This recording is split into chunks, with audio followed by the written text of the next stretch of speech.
দেখো, দুটো প্রোনাউন আছে, একটা রিফ্লেক্সিভ, একটা এমফ্যাটিক। এই দুটো না স্টুডেন্টসরা খুব ভুল করে ফেলে বা কনফিউজিং। কারণ কি, এই দুটোরই সিঙ্গুলারে SELF সেলফ আর প্লুরালে SELVES সেলভস, এই দুটো দিয়ে শেষ হয়। সিমিলার দেখতে, কিন্তু ইউজটা ডিফারেন্ট।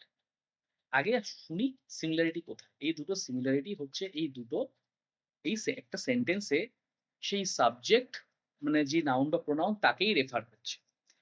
এইবার এটা তাদের মানে কমন ক্যারেক্টারিস্টিক বা কমন থিং তাদের মধ্যে। এবার ডিফারেন্সটা কি? দেখো, ডিফারেন্সটা প্রথমে যদি আমি রিফ্লেক্সিভ বলি, রিফ্লেক্সিভের ক্ষেত্রে ওই যে রিফ্লেক্সিভ প্রোনাউনটা আছে, সেই রিফ্লেক্সিভ প্রোনাউনটা ওই সেন্টেন্সে একটা ট্রানজিটিভ ভার্ব, সেই ট্রানজিটিভ ভার্বের অবজেক্ট হিসেবে কাজ করে। আমরা জানি ট্রানজিটিভ ভার্ব কারা, যারা একটা যে ভার্বগুলো অবজেক্ট ক্যারি করে। এক্সাম্পল দিতে পারি, I trust myself, trust hmm, myself. They prepared, prepared what, they prepared themselves বলতে পারি। এইবার এই রিফ্লেক্সিভ প্রোনাউন যদি সরিয়ে নিই, তাহলে সেন্টেন্সটা ইনকমপ্লিট একটা সেন্স হয়ে যায়। ঠিক আছে? এবার এমফ্যাটিক প্রোনাউনটা কি? এই এমফ্যাটিক প্রোনাউনটাও সেলফ আর সেলভস এই দিয়ে শেষ হয়।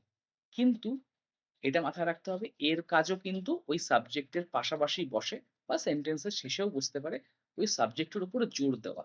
এমফ্যাটিক নামটা এসছে এমফ্যাসিস বা জোর থেকে। ঠিক আছে? এর আরেকটা নাম ইনটেনসিভ প্রোনাউন। এর কাজটা কি? এ হচ্ছে শুধুমাত্র সাবজেক্টকে জোর দেয়। কিন্তু ডিফারেন্সটা কি? রিফ্লেক্সিভ উঠিয়ে নিলে সেন্সটা ইনকমপ্লিট হয়ে যায়। যেখানে কিনা যদি এমফ্যাটিকটা সরিয়ে নিই, ধরো একটা সেন্টেন্স আমি বললাম, I wrote the letter myself. এখানে কিন্তু অবজেক্ট কিন্তু মাইসেলফ না, অবজেক্ট কিন্তু দ্য লেটার। তাই মাইসেলফ যদি সরিয়ে নিই, সেন্সটা পুরো অসুবিধা নেই, মানে পারফেক্টলি ফাইন, কোনো অসুবিধা হবে না। I wrote the letter. বা বলতে পারি, শি অ্যাঙ্কার্ড দ্য শো হারসেলফ।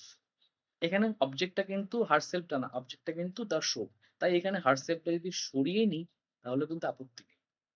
তাহলে কি বুঝলাম? বুঝলাম হচ্ছে রিফ্লেক্সিভ প্রোনাউন ইউজুয়ালি একটা অবজেক্ট হিসেবে কাজ করে সেন্টেন্সের, এবং এমফ্যাটিক প্রোনাউনটা কি করে, এটা জাস্ট ওই সাবজেক্টের যে ডুয়ার বা কর্তা, তাকে এমফ্যাসিস করে জোর দিয়ে বোঝায়। যেখানে আমরা এমফ্যাটিক সরিয়ে নিলেও সেন্সটা পুরোপুরি পারফেক্টলি ফাইন থাকে, সেখানে রিফ্লেক্সিভ সরিয়ে নিলে সেন্টেন্সের মিনিংটা পুরো ইনকমপ্লিট থেকে যায়।